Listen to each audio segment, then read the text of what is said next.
Hi guys, today we're going to look at how to use the S key shortcut to improve your workflow and save time while using SOLIDWORKS.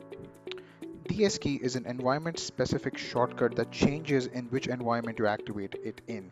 There are 4 different environments that the S key can be used in. You have the part environment, the sketch environment, the assembly level, and in a drawing. Let's take a look at how that looks in a part. Here I have a simple part. To use the S key, I just have to hit the S command, and right next to my cursor, custom toolbar pops up. This toolbar can be customized the way we want for the functions that we constantly use in our day-to-day operation. To customize, we can right-click, hit customize, and here we have options to add any features from within SOLIDWORKS to our custom S key toolbar. Here I'm just going to drag and drop a few, and let's say I don't like some of the custom ones that are already in there, I can just pop them back.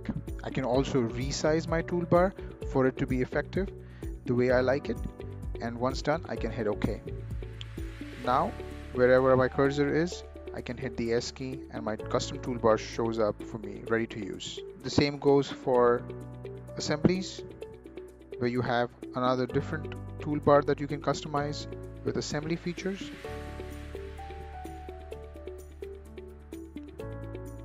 And the same way you can customize your assembly shortcut bar as well.